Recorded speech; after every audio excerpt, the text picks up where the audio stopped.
Ladies and gentlemen, welcome back to the Alliance Guys podcast. I'm your host, Jay Cal. With me, as always, is your champion of domestic tranquility. That is the one, the only, the Kevin Frazier, a.k.a. Kevin Douglas. How's it Kevin, going, welcome to the show, man. I'm excited to be here. Yeah, man, we're going to try to do a quick turnaround today because I'm not going to put any edits in this. We're just going to go film it tonight and upload it tomorrow. This is your official NWA Power Recap show from alliance-wrestling.com, your number one source for news and information for the National Wrestling Alliance. And we are recapping episode 16, The Dealer versus the Villain. And we're talking NWA Power. And so following the pay-per-view, we've got some more new faces here in the National Wrestling Alliance, none of which need introduction, but I'm certainly going to introduce Sean Mooney to the broadcast booth, legendary WWE broadcaster, interviewing Nick Aldis, our world's heavyweight champion. First, Kev, what is your take on yet another person joining the broadcast team? And what, do you have any fond memories Mooney of was Mr. the Sean guy Mooney? that used to go up into the stands, right, and interview fans and do that Yes. sort of thing. And he would do kind of the, like on the home videos and stuff like that. He would do some of the, like the introductory stuff when they're in like the television room with all the screens behind him, right? Am I tracking correctly? Okay. Yeah. Yes. I had some fond memories of him. I mean, I know of him and who he is, but I will say this, my younger days. So WWF, for me in those time in the 90s, in the late 80s and the 90s, was supplemental wrestling for me.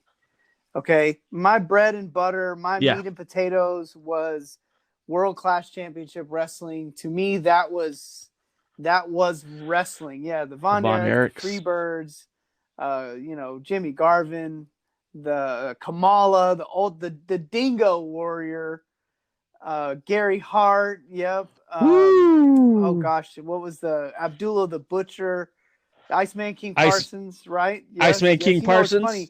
I met Iceman King Parsons at my fourth wrestling show. He was in the main event, and I remember there was a bunch of other young wrestlers around, and they were all yakking around and talking. I was just being quiet because I'm sitting there standing next to like a legend, you know. They all stop talking and leave. He comes up. He looks at me. He goes, "You're a good kid." And I was like, "Well, thanks." And I was like, "What? Okay." He goes, "Because you just sat there and you're just sitting here and quiet and you're listening and you're learning." He said, "Those idiots over there just want to be heard." And interestingly enough, none of them ever did much with their wrestling careers. And later on that night, I was in a battle royal. Necro Butcher was probably the most famous guy in that. And I did a springboard, which I didn't do later in my career, but I did a springboard into the battle royal, and it was like the biggest thing that happened in the battle royal, and that actually was part of what kind of trajected me into my first singles title. And I remember Iceman coming back to me after that, and he actually watched it, and he said, "It's better to do all your talking in the ring." So. Cool story about Iceman King Parsons. But yeah, I did. World Class Championship Wrestling was what I watched. WWE was what I would watch when I could get some extra stuff, just when I need something extra. Gotcha. But so I do know Mooney. I'm glad he's there. I'm glad that he has such his Twitter. He's so positive about the NWA, and I think the more of that we can have around, the better, because it is a good thing to have positive vibes. Again, on here, we don't pull punches, but at the same time, we'll recognize good when we see it. And we are fans, and we're openly admitting, hey, we love the NWA and we're fans of it. So I see him as one of those guys that just his support alone is a great thing. And so at this point, when the show kicks off, there's 3,500 people watching in the live chat. Now, I mean, generally what I got from this promo is that the villain wants nothing to do with Nick Aldis, and later tonight, Nick Aldis will have a sit down with the villain, and we're going to talk some wrestling. So moving Can I just forward, say, Nick Aldis, I really feel like since his quote unquote heel turn has just been good, man. He has hit a stride. His promos are good. The timing, his cadence, the way he interacts with the fans. I mean, it just I really feel like we're watching something happen right now. And we're not going to get context for it until time passes.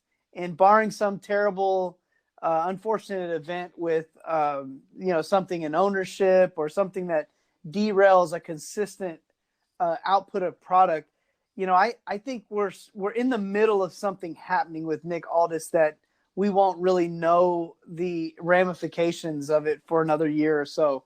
And we'll look back and go, man, remember when Nick Aldis was just started cutting these awesome promos and really, really kind of coming into his own? I think we're watching that. And so sometimes it's hard to see the forest from the trees. But again, whenever we're doing this, I always have the show on my tablet playing with no sound on while we're doing the show right now. And I'm looking at Nick Aldis, and I mean, he just looks confident. He's right in the middle of the screen. Yeah. He's owning. It's just everything that you're taught when you're taught to do promos. I mean, he's just nailing it. He's nailing it. And I'm really excited to see a guy. I love seeing any wrestler, girl or guy. Thunder Rosa we'll talk about later, I'm sure. But it's just great to see somebody coming into their own and watching it happen right in front of you. So now we've got 6,000 people watching, and I just like to bring up the numbers from week to week of people watching live just to show you what kind of pull that show gets. Now, I think it's important to know it's like there are 3,500 people when the show started, and within the first 15 minutes, we've got 6,026 people watching the show. We get Andre Gunn versus Royce Isaacs. Now, Andre Gunn is merely there to be enhanced. Royce is there to look good.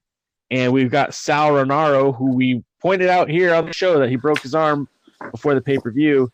He was sitting ringside doing commentary.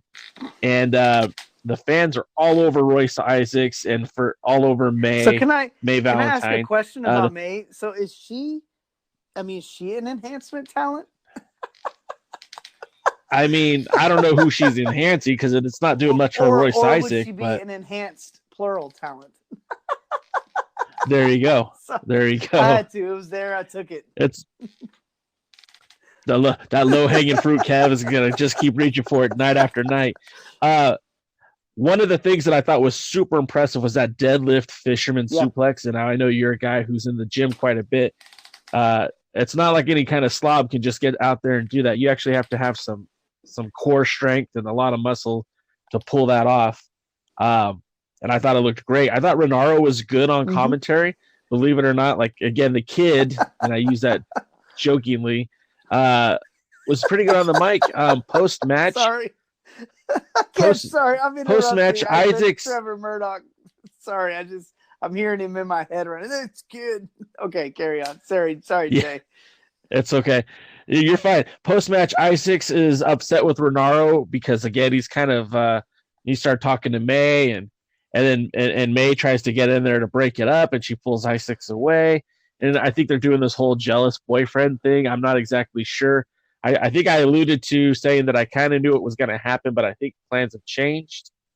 And we'll see more as this continues to grow. But Royce Isaacs finally gets his first W in NWA Power, which I think is good because if he's one of the strictly business guys, he's going to have to start getting some W's in that column. What were your thoughts on the match? I like the match. I thought the enhancement talent aspect of it is fine. I'd like to see guys like that get a chance. I just think if you're going to tell a story. Tell it really plain so that it's easy to know what's actually happening. And, I think what we're looking at here, if you notice, they've really kind of tried to dodge the Royce Isaac and Brahm Latimer. They've really tried to avoid those two actually being together as much as possible. So what I think you're seeing here is a singles run for both of these guys. They're both starting to make their way into the singles division for whatever length of time. And notice something also from this episode, and I will get more into it over the weeks, but no Scott Steiner. Very interesting. Interesting. It's like maybe the office heard somebody say that was a bad idea. Probably was a one-off kind of thing, anyways. As far as like the way I saw it, like probably, I just couldn't imagine that they were doing that for a long period of time. It just didn't feel like it had enough. It just didn't feel like it had enough longevity. Didn't feel like there was any longevity to that for me. And on top of that too, it's like if they're going towards that villain's enterprise versus strictly business, you would need to have that 4-on-4 dynamic, which they have now. So you don't really need Scott Steiner, and especially when you got like Thomas Latimer, Royce Isaacs, two of the biggest guys on the roster, Nick Aldis, who is a specimen in and of itself, and then you've got Miss Camille. They don't really need an enforcer, so to speak. They should be enforcing stuff on their own. So, next up we get Thunder Rosa, a promo with Thunder Rosa, and we have another 500 people join the show at this point, watching live, and it really feels like Melina is starting to flex here on the women's champion. Melina is like stealing Rosa's thunder, if you don't mind that pun. Yeah, absolutely intended. Are you kidding me? I live for those. And they announced a rematch for the pay-per-view. Hard Times. We're going to have a rematch, Thunder Rosa versus Allison Kay. And that's going to be up next week. Thoughts on the promo? I liked it. I liked it. You know, it was fairly clear what was happening. I thought that part was good. I enjoyed that it was just straightforward. You know, you can see that Melina is trying to kind of flex her muscles, like you said. And you can also see like Thunder Rosa starting to show a little defiance towards Melina. And so I think that's a good thing. And I think Melina would be a good, you know, did you lose me? Uh-oh, Kev. I think you're here, so I think we're good. I think Melina would be a good notch in the belt of Thunder Rosa. What I'm worried that's going to happen is you're going to see Melina actually beat Thunder Rosa for the title. Even for a short period of time, I don't want to see it, but I think she would be a good notch in the belt for Thunder Rosa. The other thing I'm kind of scratching my head a little bit on is where Marty Bell fits in all this, because she's someone that honestly would benefit from being separated from this so that she can have a little more time to develop, because I think that she does need a little development. I mean, it doesn't, again, I've said on here that I think she has a lot of potential. And I just think that this storyline for her, she's just not where Thunder Rosa is. And I think it would be good to see, even if they're going to go ahead and bury Allison. And when I say bury her, I don't mean like never use her again or treat her badly. But a lot of times to solidify a new champion, you need to have that new champion beat the former champion a couple times just to really say, hey, she's here. So it would be good to see Allison and Marty Bell maybe have a little feud, you have 2 or 3 matches just to, you know, get a little more TV time for Marty Bell. There is a feud there. There's something that they could do with that. I'd like to see that just to get her more development. It seems like they're committed to Marty Bell. So if you're going to be committed, why not go ahead and really develop her a little more? And that's just my opinion. Yep. Sure. Yeah, I mean, I agree. They got to do something with Marty. If you divorce her from this situation, you give her an opportunity to be showcased. And whether that's in a feud with Allison, a feud with Ashley, or a feud with Tasha Steelz, giving her an opportunity to kind of be on her own would be probably the best thing for her right now, as they center on that Melina Thunder Rosa dynamic and see where that goes. So we've got 7,000 people now, over 7,000, 70 actually. And it's the Ricky Starks promo who calls out Zicky Dice. And this was kind of an interesting deal. Like, The internet loves Zicky Dice. It's true. He's undefeated on the internet. People love him. But people also love Ricky Starks. So it's kind of this stark correlation here between these two, because the fans really seem to like both guys, and it seems to be pretty genuine. But Starks calling out Zicky Dice, trying to set up something going on there. Here's where I get lost on the NWA programming, and things kind of tend to bother me. So the last TV show before we had the pay-per-view, it was Mr. Ricky Starks in the mask with a piece of 2x4 hitting Aaron Stevens, which kind of felt like they were setting up maybe a feud between Aaron Stevens and Ricky Starks, but we got no payoff for that. And now we got Ricky Starks talking to Zicky Dice about the TV title and the third degree national champion we'll get to in a little bit. Ultimately, I know that we're coming to a program with Zicky Dice and Ricky Starks. I kind of wish they'd keep these two separate a little bit longer, because I think Zicky Dice could be something more than what he is now. And I think Ricky Starks needs a time to kind of shine on top. The trajectory of these two, I don't think, should be intertwined just yet, but lo and behold, that's not what's going to happen. What was your thought on the promo? I enjoyed it. I think both guys are, it's the TV title. And I think today, the TV title probably means more than just being on a TV show. But like you were talking about the internet, just being visible, being kind of a brand carrier for the company in some form or fashion. And I do, I'm not a big gimmicky guy.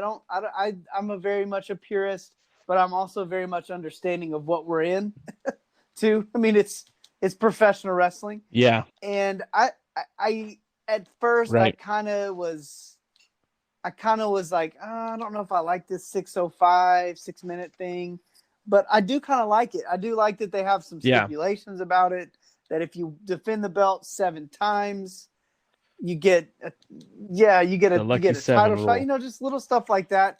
I think that it actually builds a story around wrestling, which I just hope they take advantage of it. Really use that.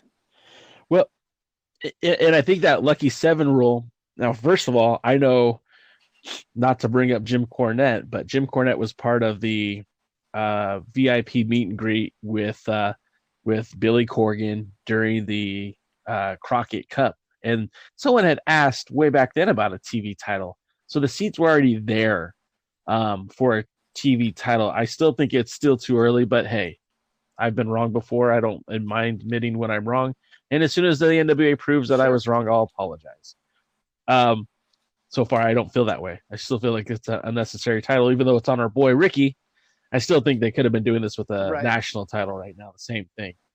But what Jim Cornette pointed out during that time is that the television title needed relevancy.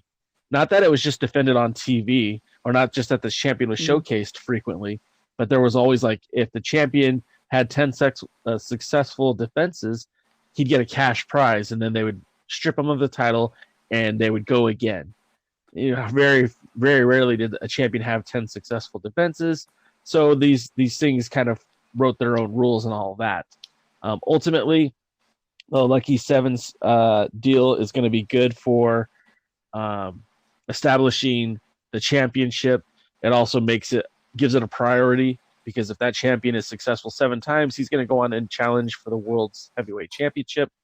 And we get the first match right now. TV title match. Another 235 people join the show. It's TV title time. And Zicky Dice looks really good in this match. Again, that 6 minutes and 5 second time limit, that means that these guys have to go, and they have to go fast. But Starks wins with his version. I forget what it's called, but it's like his version of the pedigree. And he got Zicky Dice up. Now, I know that Starks is a strong dude. We saw it at the pay-per-view when he powerbombed Trevor Murdoch off the turnbuckle. He also powerbombed Eric Watts in Hollywood when he was recently out here. So Starks is a lot stronger than he might look. He might have a junior heavyweight frame, but he's got some some core strength to be power bombing these big guys. And when he got Zicky Dice up for that pedigree, he had some air when he delivered that finisher. Thoughts on the match? I liked it. Of course, I'm a big fan of Ricky Dice, Ricky Starks. I thought it lived up to the billing, and I will say this. I've been critical and will continue to be somewhat critical about Zicky Dice's body, and in reality, I mean, I feel like it's almost like he's listening to our show, because he has started to to trim up a little bit, and which again always helps me watch their wrestling ability a little easier when I don't have that thing hanging over. And again, call me what you want to call me. You never hear me talk about Trevor Murdoch's body, but that's because that's just not. Again, I don't have a rule, like a sliding scale where I say, okay, well, it matters for this guy, it doesn't matter for this guy. Just some people it doesn't matter, some people it does. And so again, I feel like with Zicky, I think that's just a thing that he's going to have to continue to keep an eye on. Otherwise, maybe look at some different gear. But again, I mean, it's like it's amazing that if there's one thing that seems to be a real issue, covering it up and change. Not everybody can wear trunks like Ricky Starks. But anyways, all that being said, the match was good. I think sometimes Zicky Dice is a little too much like a guy that gets on my nerves a lot, which is Dolph Ziggler, where just a little too much can be not good. There's a sense of subtlety that you can apply when you're doing certain things like selling or having transitions and things of that nature. I do feel like there was a point in the match where one of the moves that the guys did, I don't know how it went off, but there was kind of what looked like a rush Irish whip and an impromptu clothesline. And again, I know Ricky. I know that ain't him. I know that's not his deal. That's why he's the TV champ. That's why he's a guy that everybody puts a lot of faith in, is because, again, he doesn't mess up. He's on point all the time. So, again, just kind of saying, this is probably why you saw Zicky lose this match. He's probably just not there yet. Maybe he has the popularity, but there's a few things that he lacks to be a champion at this stage, at this level. That doesn't mean he doesn't have it in him. And I think he does have it in him. I think he just needs a little more time. I think sometimes your popularity can outgrow what you can actually do in the ring. And we know how disastrous that can be when a company doesn't recognize that. And they put someone in a position too early, too fast. And so again, I think it was a good match. I think for Ricky, I think it was actually a good win to get that win right there right off the bat, having just gotten the title. Yes. And wrestled 3 matches. That we know these are recorded, so I'm not ruining anybody, but he had just wrestled 3 matches. And then he comes out here again in the taping and turns around and wrestles another match. And I'm sure he's going to wrestle again 1 or 2 more times on this. And so really liked it. Really hated to see one of his gauntlets get broken. It was a sad day. $5,000 gauntlets when they break on your gear, it's not cool. One more thing I want to point out is just how into that match the fans were. That was really the only match on the entire show. You know what I mean? Like, we got Andrew Gunn and Royce Isaacs, but those 2 matches were it. Because next we get, I think they're growing on me. I can't dislike Eli Drake and James Storm as his tag team partner. These guys come out and just act goofy, and they start cutting a promo, but then they're interrupted by the question mark and Shooter Stevens, the 3rd degree national champion. And these 2 buffoons are out here asking for a shot at the tag titles. And honestly, Eli Drake and James Storm really, I don't think they're taking them very seriously. On top of that, they kind of walk away. You got to talk about Shooter Stevens, the way he's, gallivanting not his 3rd degree national championship, but his 3rd degree black belt and how he's I don't know. It was weird. I don't know what he was trying to accomplish. And then like the other thing that was kind of weird is the way that the question mark was just kind of hugging him the whole time. Like, I get it, they're bros, but like, I've never held on to my bro longer than that for like 30 seconds, maybe a minute, but that's it. And there's nothing wrong with those lifestyle choices. This is 2020. You guys do what you want to do. But it was kind of unsettling to me. And like, what is the dynamic of this relationship? That's the question I want to know, Joe Galley. Why don't you go ask that question? Well, and again, you know, like I said, I always kind of have the show going on, kind of in the background while we're doing our, just to make sure, you know, I didn't miss anything or whatnot. And as I'm kind of looking at it, you know, I will say this might have been outside of the wrestling matches, might have been the most entertaining part of the whole show. Yeah, Storm it was and good. Eli Drake are really good together. Sometimes thrown together. Yeah, sometimes great chemistry. Tag teams can feel forced, but this one's fun. I enjoy it. I know that right now we're not getting Eli in the title picture with Aldis, so I think this is a great way to segue it. And again, same thing with James Storm. Not everybody can fight for the title at all the time, and I know that what the NWA is doing right now with Ring of Honor is very important for the company. So I'm with it. So this is a good, I would say this would be a good consolation, having both tag titles and national title out there together at the same time. Maybe a little overkill, but again, you know, at this stage of where the NWA is, you got to have your heavy hitters hitting heavy. And so putting in a segment together like this, where you have really 4 of your most intriguing, charismatic, funny, entertaining characters all out there together, just almost winging it a little bit. I thought it was fun, and I really like when they let the wrestlers kind of go tit for tat with each other, and the wrestlers don't always break down into a fight. You know, it doesn't always end up in some kind of fight. Like, they're just out there kind of just seeing who can cut the better promo right here. And it's not a shoot in terms of like we would think of shoot style, where, you know, Brock Lesnar's out there beating the dog living crap out of somebody like that.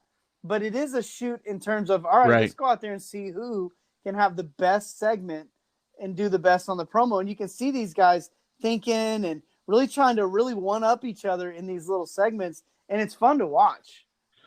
So it is fun to watch. And Aaron Stevens can hold his own with anybody. And, you know, I'm Twitter warring with him, trying to get him to come onto the show. Maybe one day we can get him on here. And also I did have a confirmation from Thunder Rosa. We just have to lock down a time to get her on the show. So, hey, we could have some pretty cool guests from the NWA coming on the show here sometime soon. Awesome. So that's really good news. I want to address that first. Let's address don't bury the lead there, Kevin. Thunder Rosa coming to the Alliance Guys podcast. We're looking at you, Aaron's thoughts. We're both following you. Kevin's talking mess, and I'm liking and retweeting. So let's do it. And then Trevor Murdoch comes out, and you know, his promos aren't the best, but he's got something about him that's kind of charming. I don't know if it's at the old Texas redneck. I don't know, but I like it. He comes out here and says, you know, hey, you ain't defending your belt. How about you give me a match? NWA says like you're going to give me a match next week. So we've got 2 championship matches for next week, which I think is great. But hey, NWA, let's not be stingy with these championship matches. Let's roll them out, you know, one every week. I think that would work for me. I'm sure the fans would appreciate it. So we do have Stevens is going to defend against Murdoch, but not before the question mark does one of those karate chops right in the old throat there for Trevor Murdoch, and that sends him down. And then that kind of ends the segment, which is, like you said, there was no real fight, but there was kind of a sneak attack, and Eli Drake and James Storm are still kind of in the audience watching what's going down, but they don't really care to help Trevor or anything. It's just this weird dichotomy with the NWA and the haves and have-nots. I guess if you're not a champion, you don't matter. So poor Trevor Murdoch just sat on the floor. Now, if you guys are paying attention, you notice we're not talking too much about the commercials because honestly, I don't know how much value it brings to the show. For me, it's more of like, okay, give me a chance to tweet something, give me a chance to do something else. Let me finish writing my note here because clearly this is not anything worthwhile. But then we finally have the sit down with Aldis and Marty Scurll. We're now at 7,941 people watching a wrestling show that only had 2 wrestling matches. I was a little concerned when they filmed 2 days of pro wrestling that was supposed to fill the next 2 months of NWA Power on YouTube. But if they're going to be this promo heavy and this backstage interview segment heavy, I think they'll be fine. I don't think that's a recipe for success, but Nick Aldis and Marty Scurll is certainly something worth watching. It was interesting how Nick kind of pointed out, like, hey, Marty, when you were the cream of the crop there with the Elite, working with the Young Bucks in New Japan and working in Ring of Honor, and you're kind of a big deal, you weren't checking in on me and seeing how I was doing. And when I become the champion, now all of a sudden now you want a shot at me. And one of the things that I really liked is Nick says that the title defines him as a wrestler. And Marty says, if that's how your career is defined, then what does it say about me never being a world champion? And that was a OS moment because I was like, he got you, Nick. He got you. He's not coming after you because he hates you. He's not coming after you because you're less than. He's coming after you because, number one, you're the world's heavyweight champion. And number two, you're one of the best wrestlers in the world. It's actually a huge backhanded compliment, or actually a backhanded insult, because it was more of a compliment than anything else. He's saying, hey, I'm coming after you because you're the world champion. Friendships be damned. That title is the most prestigious belt in wrestling, and I want it. And I think that meant so much. And I really think that kind of sold the match even more so, because Marty's sitting there. Look, I've been the IWGP Junior Heavyweight Champion. Sure, I've held the Ring of Honor tag titles. Sure, I've held the 6-man tag titles. But I want the world title. I want to be the real world champion. So I thought that was pretty cool. Now they're saying that the title match is going to happen at Crockett Cup 2020. City to be determined. Nashville's already asking for that match, if you saw on Twitter.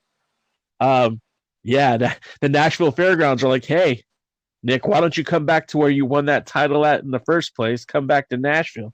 You got to remember, Nick won the title at the Nashville Fairgrounds, the old asylum, by beating Cody Rhodes at the NWA 70th anniversary show. That was second reign.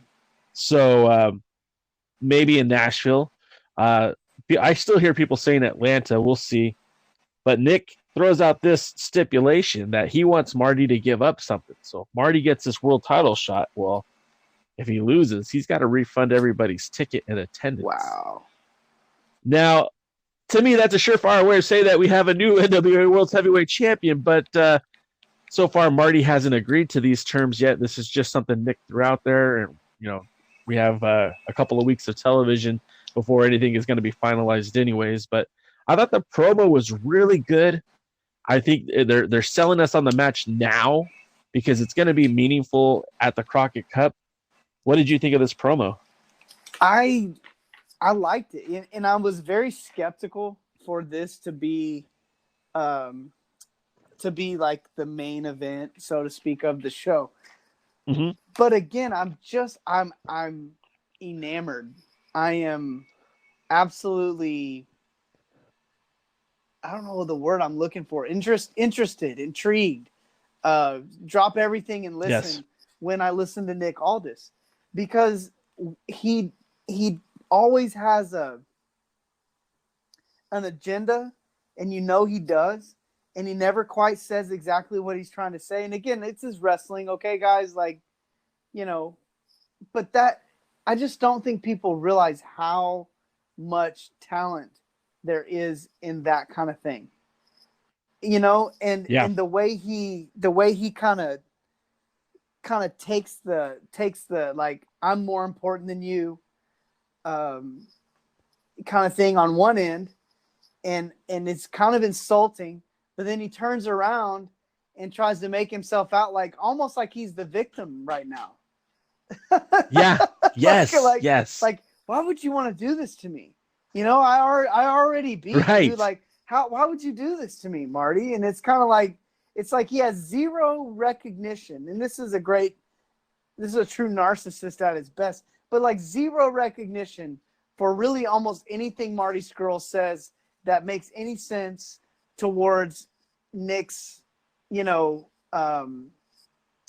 what Nick wants it to be. And then on top of that, whoever thought, I mean, who thinks of stuff like these kind of stipulations? You got to buy everybody's ticket, you know? And I don't even know what the dynamics of that would look like if Marty Scurll loses this match. I don't even know what the dynamics look like for that kind of thing. You know, like, what does that look like? How do you refund everybody's money? Like, what if they pay in cash? They got to keep a receipt. Do you send Marty Scurll like a PayPal request, or like how does Venmo, baby? You know, how does this go? Like, do we, you know, if they say they draw a couple thousand people, like, do they gotta, like, at the end of the match, does like the ticket booth have to give cash back? Like, how does this even work? Go ahead. And the real quick, the funny thing about it is, you know, it's no secret that he just re-signed with Ring of Honor, and he got a pretty good deal. I haven't heard specific numbers, but I've heard it was a very, very good offer, a good deal. And you know, Sinclair, the parent company of Ring of Honor, is a very cash-rich company.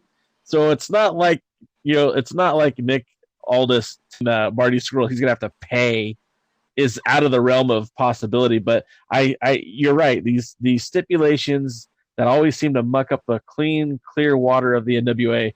Nick Aldis is always finding a way to make things just a little bit more difficult.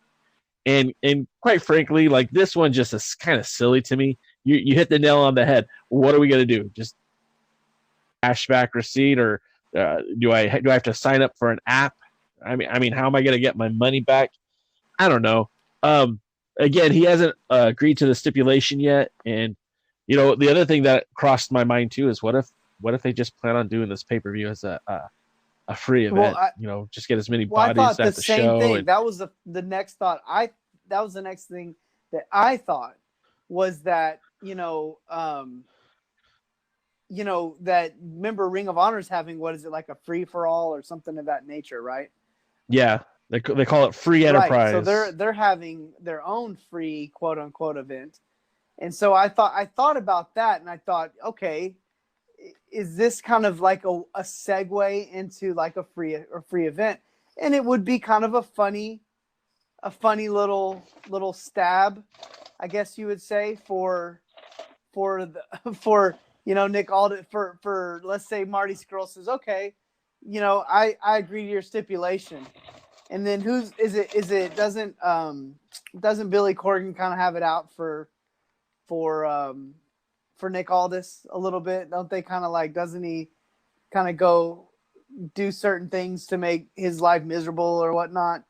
I mean, not so much yet. Well, but have somebody in a authoritative position come out after Marty Scurll says, yeah, I'll pay everybody's stuff.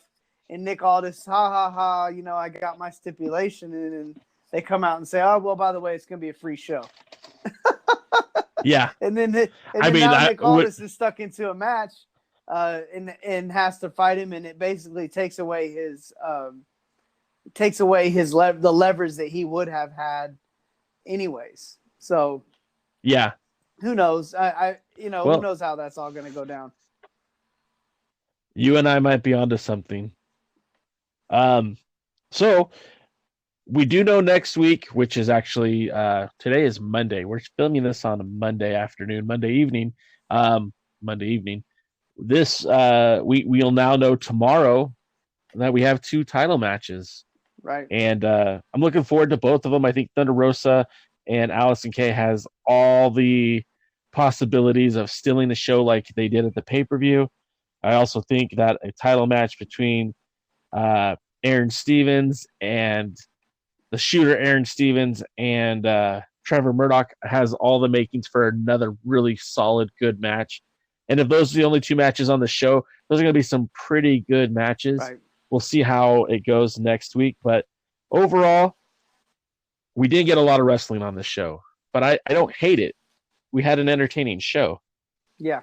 And I think if they're going to do stuff like this, I can live with that. Yeah. But at the end of the day, I want more wrestling. Yeah. And we'll see. We'll see what we get. Preach. We'll see what we get next week. I'm with it. But Kevin, I think we finished this show in record time. We did. There wasn't a whole lot of wrestling to talk about. No, so there wasn't. Is there anything else you want to hit on before we go? Because we're here 20 minutes under an hour. That's a first. Well, I'll say this much right here. This was probably one of their better shows in terms of you didn't hear a whole lot of us smashing on the show or, oh my gosh, I can't believe they did this or they didn't do that or no. That sort of thing. So I give them some credit on that regard because I think they really did make some improvements. I don't know. I thought it was a good show, a solid show. Like you said, I'd like to see a little more wrestling if we're going to have a TV title match. Let the 605, whatever.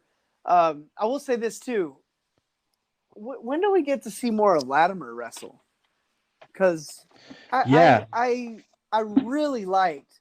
I want to say it was during the tag match where, you had Latimer and it was Latimer and I think it was James Storm maybe. But, Latimer, man, that guy really, if they're going to be breaking him and Isaacs up and doing some singles matches and stuff like that, man, I'd like to see a good couple singles matches with him wrestling somebody of significance. And again, I'm going to throw one more opinion out there.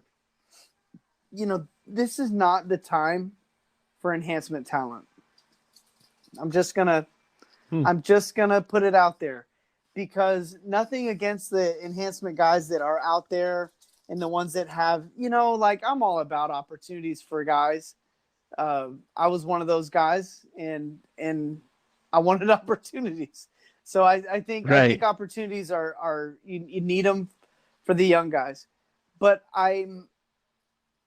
you're in a position right now where you're competing with shows that have better talent overall, and their better talent is out there every week wrestling each other, finding ways to have the best guys out there consistently wrestling each other.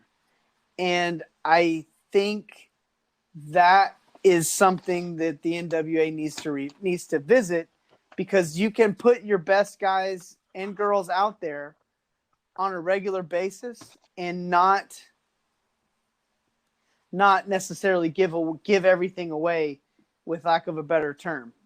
And so that's just kind of my opinion, that I would like to see a little bit more of their top wrestlers out there wrestling a little more. That's where I'll leave it at that. So Jay Cal and Kevin Douglas have been telling you that we thought the show was pretty good, that the lack of wrestling kind of hurt the show, but overall we thought it was a pretty good show. Now, my friend Devin Mercer, DKM, has a different opinion on this situation. And DKM, why don't you tell us what you thought of the show? It sucked. Oh, come on. There he is. Well, first of all, I want to say everything Kevin just said was wrong.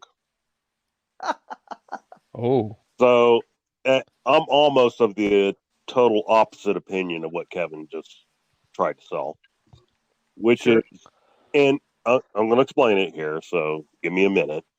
But the problem right now is the NWA's roster is so small, and so unknown in some aspects. I mean, there are people who don't even know who Trevor Murdoch is because the average WWE fan only lasts 4 years. Yeah, that's true. And so some of these guys have to be rebuilt. And unfortunately, 50-50 booking does not rebuild. Or in AEW's case, introducing a new team to have them lose every match they're in doesn't, help either. Butcher Blade Bunny. Anyway, so I am of the opinion it's a 1 hour show. You can get in 3 matches to build people, and then a good television main event. And I think that's a pattern they should focus on for now. And then do a little bit better job of actually building to matches I want to see at the pay-per-view without it all being decided the last week. Yeah. Mm-hmm. And I do want to say that I think that they're efforting to do that right now with the whole build for Marty and Nick. I think that's a match we all want to see, and they're starting to build now. Well, and we've got this build for a couple of weeks leading up to that pay-per-view. It's not just going to be a month in and we get the pay-per-view. Pay-per-view won't be until April. So we have all of February, all of March leading up to it. So that's at least 8 weeks of television. And I certainly hope. So I'm going to play a little bit of devil's advocate here before I get back to another point I was going to make and go, sure. They said, this last pay-per-view sold more and sold quicker and blah, blah, blah. A lot of people thought because of Marty Scurll's showing up at the previous pay-per-view, the one before this one that they just had, that was going to be the main event.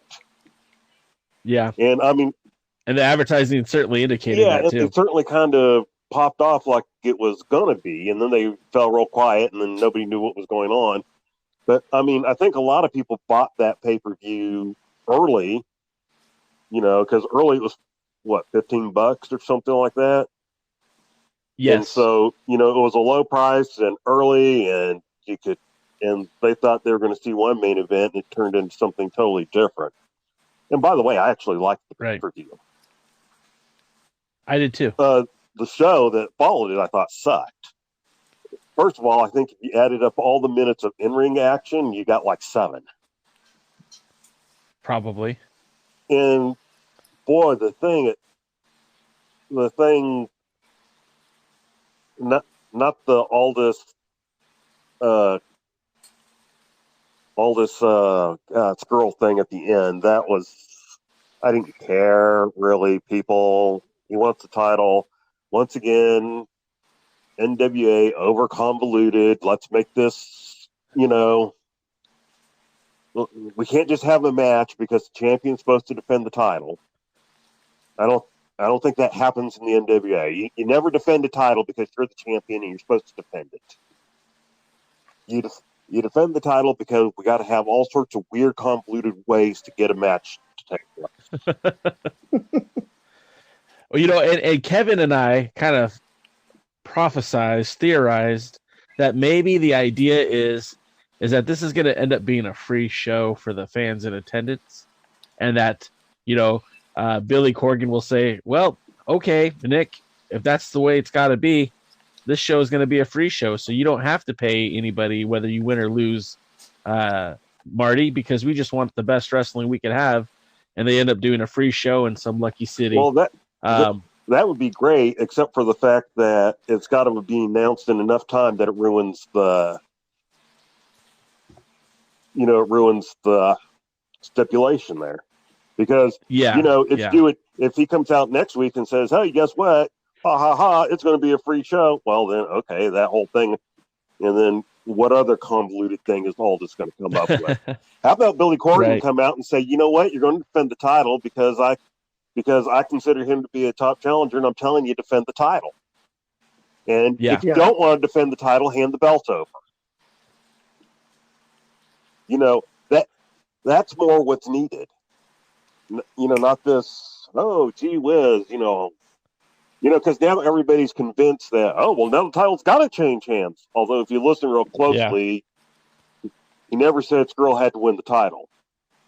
He said Skrull didn't win, or if I don't put you down again. So that still leaves open a disqualification, a count out, blah, blah, blah. Sure. So, I mean, there's still an out there if they want to take it. And I don't know. But even before that, which I did not enjoy at all, that sit-down conversation, nor did I enjoy every time they showed Skrull sitting in the chair going, where is he? Where is he? Where is he? Well, if you're dumb enough to sit there, don't worry about it. But then we and that's why we wanted you on the show, even if it was towards the end of it, because these takes are the takes of DKM, and sometimes we agree and sometimes we disagree. But I always think it's good to have a different point of view. Kevin and I were sitting here talking about how even though it had limited matches, we felt that the show was entertaining. Your take is that it really wasn't, and we talked already about Aldis and Marty Skrull. We talked about the limited amount of wrestling.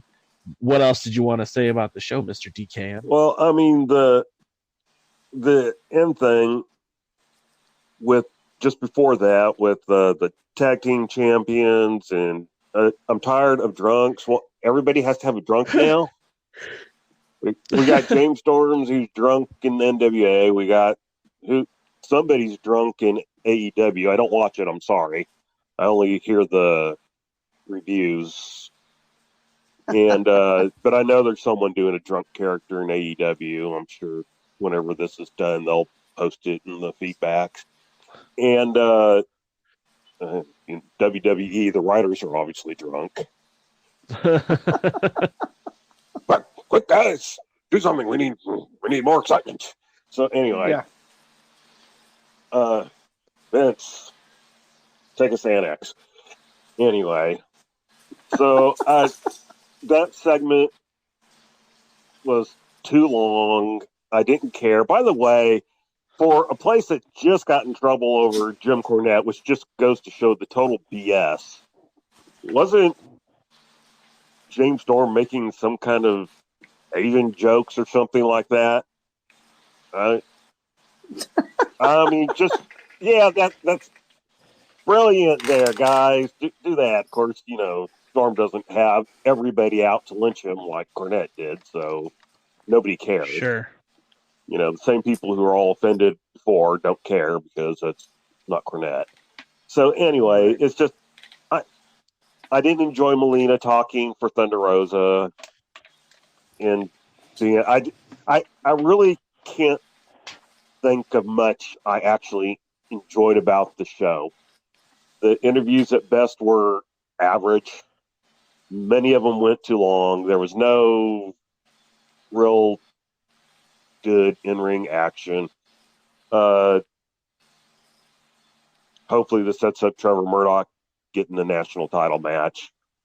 Outside of that, well, yeah, I mean that's one thing they did say is that we're gonna have 2 championship matches tomorrow, Tuesday, probably the same day this video goes up, and that's going to be Trevor Murdoch and Aaron Stevens, the shooter, and we're supposed to have Allison Kay and Thunder Rosa, the rematch from the pay-per-view. Well, it'll be interesting to see how they do that. So, anyway. I will ask this, DK, but tell me this. Yes.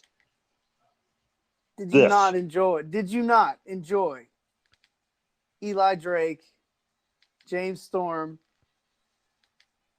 Aaron Stevens, and the question marks little segment? If it had been about half the time, I probably would have. By the time it was getting over, I was, in the refrigerator looking for food. So I will ask you this, DK. Well, actually, yes. No, and I asked, but I think we all actually have come to a point. We may not agree on the whether we like the show or not, but I think we all have come down on one side that we need more in-ring wrestling. Yes. Yeah. Woo! I mean, it is supposed to be a wrestling show. Right. I mean, Right. ultimately it's supposed to be a wrestling show. And, so I'll say again what I said last time. When people heard Lagana and Corgan were going to be doing this and taking over the NWA, and there were some people that weren't happy about it because of their background, this is the stuff we worried about. Yeah. I don't want a television show. Okay? I barely watch TV anymore anyway. But I don't want a television show. I want a wrestling show. And I'm not saying you have in an hour that you need 48 minutes of wrestling. It can be divided pretty well between in-ring action and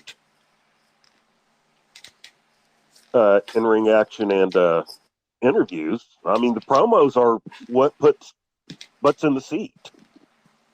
Yeah.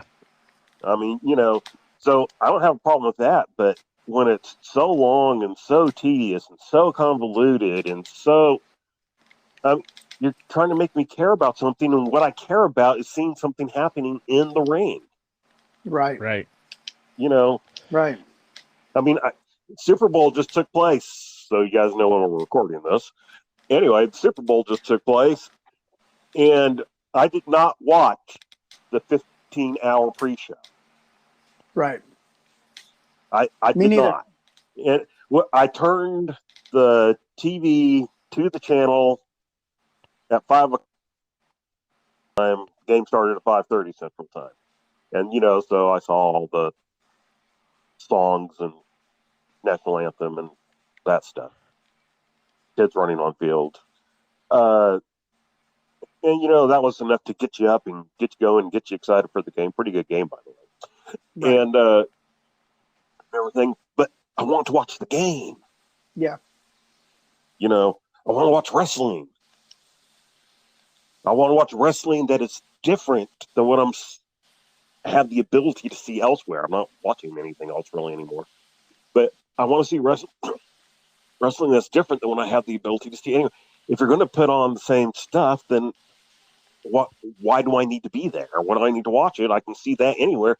And quite honestly, see probably more talented people doing it. Right. Right. That's fair.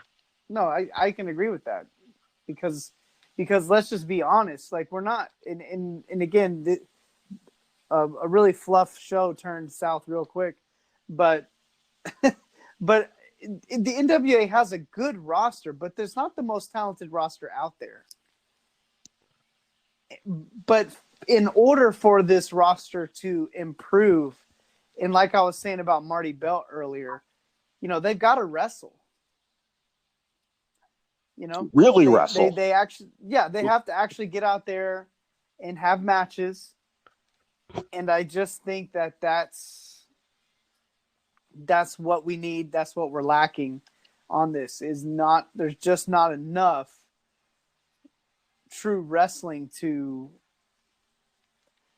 get us, to get us to put the show where we go, okay, that was a good match. Like, how often do we say that? Yeah, on the show, not very often. Right. And I'll compare this back to the pay-per-view. I like the pay-per-view. But what was the majority of the pay-per-view? Wrestling. Boom. Wrestling. Well, and the one thing you have to expect, and I don't think you have to love it or like it, but one thing you have to expect is when you're paying for the product, they're definitely going to put more into the product. So we are going to see more wrestling at a pay-per-view because you paid a premium for that content. The show is free. Yes, they make money with the YouTube advertising dollars and all that, but I know it's not setting the world on fire. I know they're not building an empire based on YouTube. But with that being said, anyone on this show is arguing that we couldn't benefit from more wrestling. Right. One of the things Kevin and I both pointed out was we had 2 matches.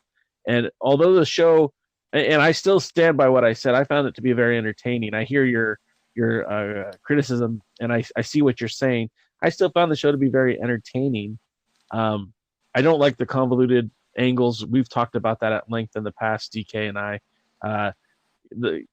Nick Aldis just should go out there and defend the title. But we also know that Nick Aldis, for whatever reason, does like to muddy the water. And we mentioned that too, DK, just so you know, we didn't leave that unaddressed. But ultimately, I think the show is still a good show. I still would rather watch this than a lot of the other wrestling that is out there, and it's still appointment viewing for me. Based on this episode, DK, would you watch tomorrow's episode based just solely on this episode? If this was like the first episode I'd ever seen, and you sat there and said, "Hey, Devin, there's a great new wrestling show. Go watch that," and I watched that, what was last week? No, I would not tune in again. I'll go, "There's no wrestling on it." I thought you said it was a wrestling show. I thought you told me it was a wrestling show. I saw 7 hour, and no, I'm not going to watch that now because I know they have put on better shows. I'll probably tune in to see the one that's going to be tomorrow. But I hope I like it because then, I've already gone a period of time without watching the show. And I can go a period of time without watching it again. If the theme for this taping is we're going to give you 10 minutes of wrestling and 50 minutes of convoluted storylines. Right. Yeah, I mean that's a well, guys. Let's wrap this up for tonight, and we'll make sure that when we record next, we'll get into more of the program. But I do want to thank everyone for watching. Again, this is a privilege for us to make the show for you guys to check out. We do it with our hearts in the right place. We want to promote what we enjoy, and we will tell you when we don't enjoy something. And DCAM will definitely tell you when he doesn't enjoy something. We don't pull punches here. This is for the fans. The Alliance guys are for the fans. So we thank you guys for checking it out. We also I do a live show before NWA Power every Tuesday at 5:05 Eastern, 2:05 Pacific. You guys can check us out. Same YouTube channel at the Alliance blog, and we'll talk NWA then and there.